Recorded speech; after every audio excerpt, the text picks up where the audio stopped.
Born on December 30th, 1984, Lindsay was the cherished daughter of Bill and Julia Hawker. She grew up in a loving home with her two sisters, Louise and Lisa. From a young age, Lindsay was a bright and happy child, excelling in her studies. She attended King Henry VIII School and later pursued her passion for biology at the University of Leeds, where she graduated with first-class honors in 2006. Lindsay was not only academically successful but also well-loved by her friends. She was driven, nurturing, and had a zest for life. However, before diving into a master's degree, Lindsay decided to take a gap year, a chance to explore the world and gain new experiences. In mid-2006, she made a plan. She would travel and work abroad, hoping to gain a fresh perspective on life. In October 2006, Lindsay signed up with Nova Teaching School and boarded a plane to Japan. Nova, Japan's largest private English school, recruits teachers from around the world to teach in cities like Osaka and Tokyo. It was a prestigious position, and Lindsay was thrilled to have secured a spot. After arriving in Tokyo, Lindsay was assigned to Kawa, a district in Tokyo's Edagawa ward. The vibrant surroundings quickly became a source of excitement for her. She shared an apartment with two other Nova teachers, and the trio quickly became close friends. 6 months into her stay in Tokyo, in March 2007, Lindsay had a strange and unsettling encounter. After finishing work for the day, she returned to Chiba Station to retrieve her bicycle. As she unlocked her bike, a man approached her from behind, claiming, "You are my English teacher." Lindsay was taken aback. She was certain this man was not one of her students. Politely, she tried to dismiss him, but he persisted, following her as she cycled away. Lindsay pedaled faster, but the man quickened his pace, turning his walk into a jog and then into a run. Despite her best efforts, the maze of Chiba's roads and walkways made it nearly impossible for her to lose him. The man, who introduced himself as Tatsuya Ichihashi, continued to engage her in conversation, asking where she was from and where she had studied. Lindsay tried to distance herself, but he was relentless. When Lindsay finally reached her apartment, she stopped her bike, hoping to put an end to the encounter. Tatsuya, having followed her the entire way, made a proposition. He asked if she would give him private English lessons. Though his pursuit had been unsettling, the offer itself seemed innocent enough. Tatsuya Ichihashi felt he needed some help with his English skills.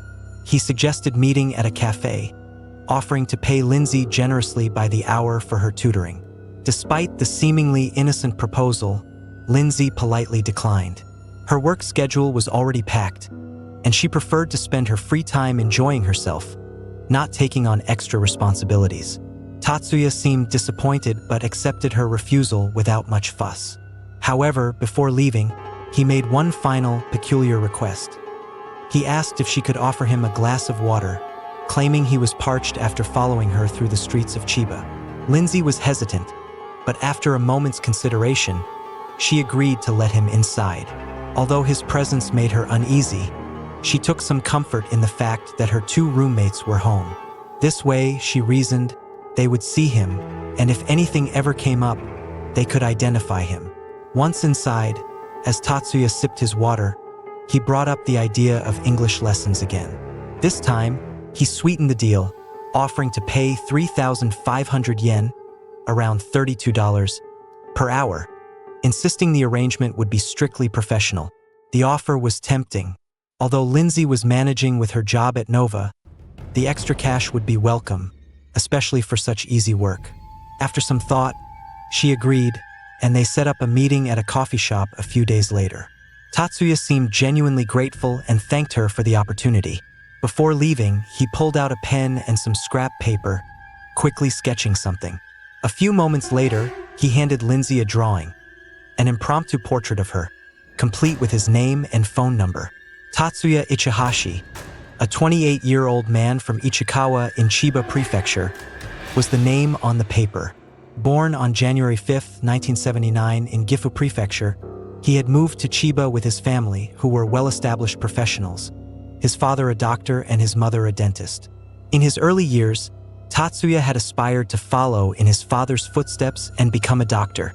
However, after failing his exams, those dreams were dashed, and he settled for a degree in horticulture from Chiba University, graduating in 2005. Despite his academic success, Tatsuya showed little interest in finding a job, preferring to live off a monthly allowance of 100,000 yen, about $920, from his parents. Tatsuya had no criminal convictions, but there were whispers of a darker side to him. Allegedly, he had once assaulted a woman during a robbery, a crime that had been quietly settled out of court, with his father reportedly paying the victim a substantial sum to avoid legal consequences. Tatsuya was also known as a loner, obsessed with physical fitness, often cycling over 25 kilometers a day and spending hours at the gym. His reclusive nature, combined with his reluctance to find work, painted a picture of a man adrift, without purpose or direction. Back at Lindsay's apartment, after handing over the sketch, Tatsuya thanked her again for her time and the glass of water before bidding her farewell. He left with a promise to meet in a few days for their first lesson. Fast forward to Saturday, March 24, 2007. Lindsay had contacted Tatsuya a couple of days earlier, and they had arranged to meet at a local coffee shop for their first lesson. CCTV footage captured the two of them chatting while waiting in line for their drinks. Lindsay appeared relaxed but kept a cautious distance whenever Tatsuya moved too close. They spent over an hour together discussing various topics, and the lesson seemed to go well. However, at the end of the meeting, Tatsuya awkwardly admitted that he had forgotten his money. He suggested that they go to his nearby apartment, where he could pay her what he owed. Lindsay, eager to get the payment and move on with her day, agreed. Since she hadn't brought her bike that day and had work later in the afternoon, she asked the taxi driver to wait for her outside Tatsuya's apartment. The driver agreed, and Lindsay followed Tatsuya inside. But as minutes passed, Lindsay didn't return. The taxi driver began to wonder if she had changed her plans, but eventually shrugged it off and left. Unfortunately, Lindsay never showed up for work that afternoon, nor did she return to her apartment that evening. Her concerned housemates, aware that she hadn't been at work, grew increasingly worried. Late that night, they contacted the police to report her missing. As Saturday turned into Sunday and Sunday into Monday, the anxiety back in the UK among Lindsay's family and friends escalated. Lindsay's continued silence was alarming. When she missed her second day of work, panic truly set in.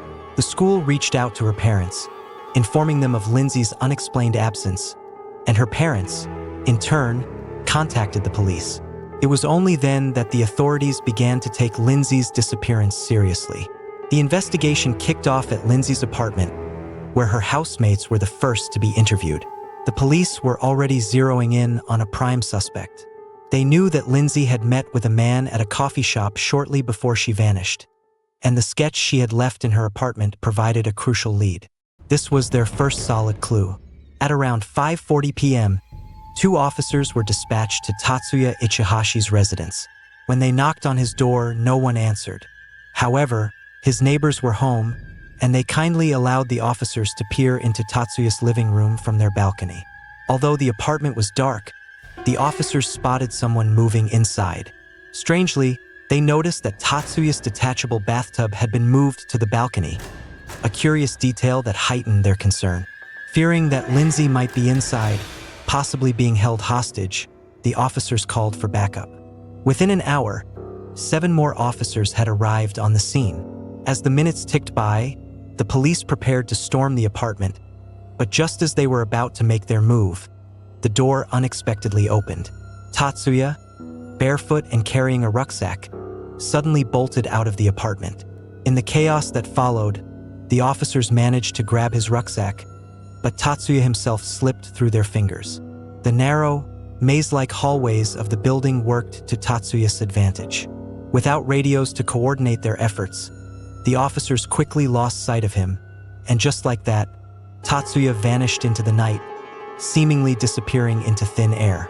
As the police began to search his apartment, they were confronted with a gruesome scene. Inside the bathtub on the balcony, partially buried under a mixture of sand and soil, was the lifeless body of Lindsay Hawker.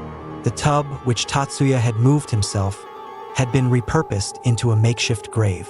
Only Lindsay's right hand protruded from the surface, a haunting testament to the horror she had endured. She had been bound and gagged, her body covered in bruises, evidence of the extended assault she had suffered in her final hours. The sand and soil in the tub were mixed with a decomposing agent, intended to hasten the process, and flower seeds had been scattered on top to disguise the bathtub as a flower bed. In a macabre twist, the seeds would eventually draw sustenance from Lindsay's body. Adding to the disturbing nature of the discovery, police found that Tatsuya had shaved Lindsay's head. Several wigs were also discovered in his apartment, leading to speculation that Tatsuya might have been cross-dressing, with rumors even circulating that he might have unalived Lindsay to use her hair as a wig. By the following morning, Tatsuya Ichihashi was officially declared a wanted man across Japan. His face was plastered on wanted posters, broadcasted on news channels, and circulated widely in interviews and reports. Despite the massive manhunt, Tatsuya remained elusive, evading capture like a ghost. In the weeks that followed, numerous sightings were reported, but each one led to a dead end. Desperate to track him down, the police even released photoshopped images of Tatsuya wearing wigs, suspecting that he might be disguising himself in drag. But Tatsuya was a master at staying under the radar. Days turned into weeks, weeks into months, and then years with no sign of him. The prolonged hunt for Lindsay's life-taker left her family devastated, not only by their loss but also by the nagging fear that her murderer might escape justice. As time passed, they grew increasingly frustrated with the Japanese police, feeling that the investigation was becoming lax and unprofessional. Their anger boiled over, prompting Lindsay's parents to take matters into their own hands. Just months after her death, they traveled to Japan to raise awareness about the case. In a bold move, her father Bill even sought help from the Yakuza, Japan's notorious organized crime syndicate, offering them bottles of whiskey in exchange for their assistance in finding Tatsuya. The pressure on Japanese authorities mounted as the case garnered widespread media attention, both in Japan and the UK. Critics questioned how 9 officers could have let one man slip through their grasp, why it took so long to interview key witnesses, and how the wanted posters featured an outdated image of Tatsuya from 7 years prior. Meanwhile, Tatsuya remained on the run, crisscrossing Japan to avoid detection. He moved from one place to another, living in obscurity. He traversed the country from the northern city of Aomori to the southern island of Okinawa, even hiding out in a concrete bunker on a remote island at times. By 2008, a year after Lindsay's death, and well into 2009, Tatsuya found himself in Osaka, a bustling port city 250 miles west of Tokyo, known for its modern architecture, vibrant nightlife, and delicious street food. During his time in Osaka, Tatsuya lived a transient life, spending nights in internet cafes and working on construction sites to make ends meet. Despite his fugitive status, he managed to blend in, remaining unnoticed as he continued to evade capture. With whatever money he could save, Tatsuya Ichihashi funneled it into something dark and desperate, altering his appearance through plastic surgery to escape the law. But even before stepping into a surgeon's office, Tatsuya had already begun changing his face in a more disturbing way. He resorted to self-mutilation, cutting off his moles, trimming part of his lower lip with scissors, and even threading a needle through his nose to alter its shape. These extreme measures were a testament to his desperation to remain hidden. By the summer of 2009, the Japanese police were growing increasingly desperate to apprehend him. In response, the National Police Agency significantly raised the reward for information leading to Tatsuya's arrest, from 1 million yen to 10 million yen. They also issued a public statement, warning that Tatsuya may have undergone plastic surgery to change his appearance, urging citizens to look for anyone resembling his distinctive features. Their efforts paid off. In October 2009, a plastic surgeon in Nagoya contacted the police, convinced that he had recently operated on Tatsuya. Foolishly, Tatsuya had allowed the surgeon to take before and after photos of his procedure. These images were soon shared with the police and subsequently made public. Realizing his cover had been blown, Tatsuya became rattled. His anxiety only grew when a colleague at a construction site in Osaka recognized him. Knowing he had to move quickly, Tatsuya prepared to flee Osaka and go into hiding once again. His plan was to retreat to Okinawa, as he had done during previous close calls, and take refuge in one of the abandoned concrete bunkers scattered across the remote islands. On November 10, 2009, Tatsuya discreetly made his way to Osaka's ferry port, intending to lay low for 3 days on the slow ferry to Okinawa, where he believed he would be safe from capture. But before he could even board the ferry, Tatsuya's luck finally ran out. A vigilant worker at the port recognized his face and alerted security, suspecting that this could indeed be the infamous fugitive. Moments later, Tatsuya found himself face to face with several officers. When they asked for his name, Tatsuya knew the game was up. Calmly, he confirmed his identity. "Yes, I am Tatsuya Ichihashi." The chase was over. Tatsuya was formally arrested on the spot and initially charged with abandoning a body. Soon after, additional warrants were issued for rape and unaliving. It took 8 months for Tatsuya to face trial, which began on July 4, 2011. From the outset, the outcome seemed inevitable. Much of the public's attention was focused on how the Japanese legal system would handle Tatsuya's case. Although Japan does enforce the death penalty, it is rarely applied in cases of a single unaliving. However, Tatsuya's crime had been highly publicized, and many voices called for the ultimate punishment. During the trial, Tatsuya admitted that he had lured Lindsay Hocker into his apartment, assaulted her, and then strangled her out of fear that neighbors would hear her screams and call the police. On July 21, 2011, Tatsuya Ichihashi was sentenced to life imprisonment for the unaliving of Lindsay Hocker. Although Lindsay's family had pleaded for the death penalty, the court decided that life imprisonment was more appropriate, citing Tatsuya's lack of prior convictions and his relatively young age of 32, which left the possibility of rehabilitation. The trial brought renewed pain and devastation to Lindsay's family. Not only did they have to relive her final moments, but they were also confronted with new, harrowing images of her body, images they deeply regretted seeing. After the sentencing, Lindsay's parents released a statement to the media, expressing both relief and sorrow. "We've waited a long time for today. We've waited 4.5 years for justice. Lindsay loved Japan, and you have not let her down. Ichihashi, you have taken away a precious life, destroyed a whole existence, and stolen countless memories from us." The verdict, which ensured that Tatsuya would spend the rest of his life behind bars, was welcomed by many across the nation, with even Tatsuya himself accepting his fate. In a surprising move, shortly before the trial, Tatsuya authored and published a book in which he confessed to Lindsay's unalive. The book, titled Until I Was Arrested, detailed his 2.5 years on the run and the lengths he went to avoid detection. He offered all the royalties and profits from the book to Lindsay's family, but they rejected the offer. Despite Tatsuya's strange attempt at a good deed, nothing could bring back their daughter. Lindsay Hocker was a beloved, successful, and cheerful young woman. She was in the midst of a life-changing experience abroad, doing good by teaching others a valuable new skill. In the end, it was her kindness that was exploited by a heartless man. Her loss is deeply felt by her parents, her sisters, and all who knew her. As we close this tragic chapter, it's a painful reminder that danger can lurk where we least expect it. Lindsay's story is one of trust and kindness that was cruelly betrayed. Let her memory be a stark warning to us all.